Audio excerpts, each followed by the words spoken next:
I want to relate a story to you that happened to me last week. I was mountain biking and I got into a couple of crashes. I would like to say it was in the dangerous part of the course, but it was actually on the street. One was I hit a curb, and the other was my chain came off my sprockets and I was locked in my pedal, and I just fell over and bruised my leg and cut my leg open. And, I would have liked to have gone home to my wife to tell her I made this big jump and I crashed, or I was on this steep downhill and I crashed. But no, it was on the simple part of the course. And the thing that really got to me was the hard part was still ahead. In fact, in front of me, there's a sign that says Cobra. And what Cobra is, it's the most difficult part of the course. It says only experience or those who have technical skills should enter into this area. Now, I've ridden that many a times, but after falling twice on the most simple areas, I began to think maybe I should just call it a day. Maybe I should just go home and not enter into this area. Maybe I should just stop where I'm at and call it good. I think that's what Paul is addressing in his letter to the Galatian church, who are going to be experiencing some challenging days ahead. He says at the end of his letter to them, he says in chapter 6, verse 9, he says, "Let us not grow weary in doing good, for in due season we will reap if we don't give up."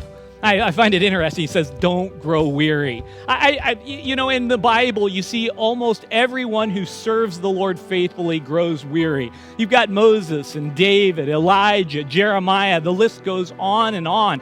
It seems like Paul himself would have grown weary somewhere along the way. And he says, don't grow weary. Does that mean that we as Christians are just supposed to have boundless energy when we are facing the crisis of following Jesus? I don't think that's what Paul is talking about, because he clarifies it in the second part.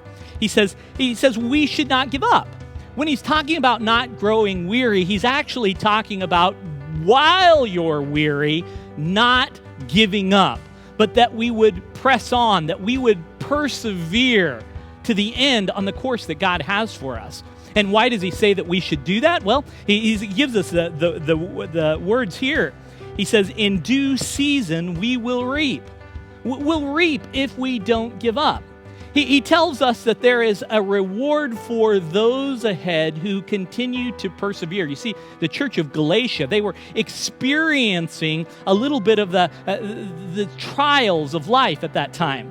They were beginning to feel the angst of persecution from the culture and the religious systems around them. And he knew that in the days to come, that they would, in fact, see the cobras in front of them, that the days would be incredibly challenging. And he says, don't give up. There is a reward if you keep persevering that waits for you.